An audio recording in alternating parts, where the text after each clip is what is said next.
So here's how I filter out. I poured the goop, the flour and water of the acorn flour that's been leaching into the water.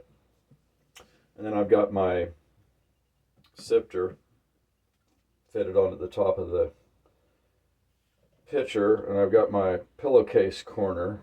And you can see it's got that creamy type stuff in there that's clogged up the little pores in the pillowcase corner. So I gather up all the edges and all the corners and be sure I get them all closed up in there. And then I twist that a little bit. You can see that kind of creamy tannin water. Squeeze it a little bit. And I want to make sure I keep it twisted at the top here. A little gnat is bugging me. But I squeeze it.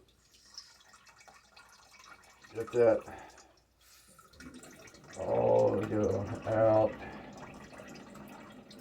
And then, come on. Yeah. Squeeze it down. See, I'm getting that flour is all catching up in here where it's twisting.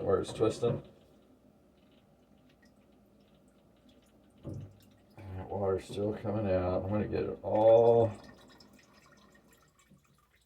The micro particles that are going through there into that tannin water that's ending up down in there.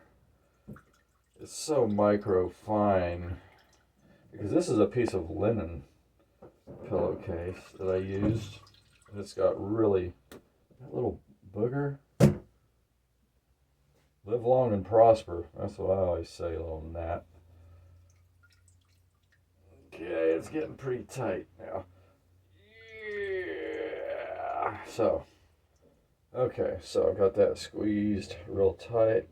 And now you can see what I've got there is, I'm going to turn this inside out. Drop it down.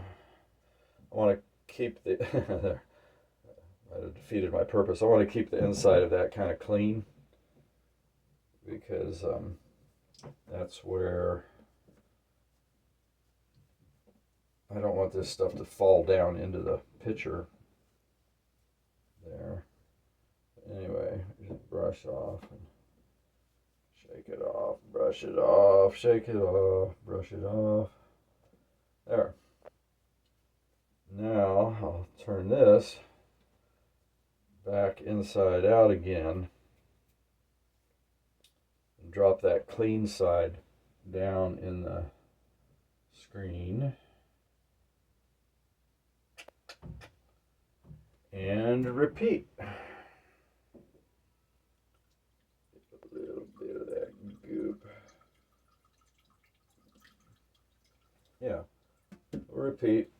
Strain and squeeze, strain and squeeze, strain and squeeze. And you'll end up with this acorn flour. It's really, really going to be nice. Now I can taste it at this point. One time leached. I had filled that up with water, leached it for a couple hours, and strain it off, and then taste it. And it. Getting there. I think I could actually,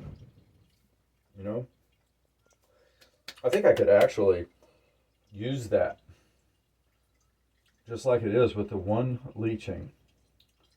And I did let it sit all night after I blended it to a puree. Check out that other video there on the acorn preparation. And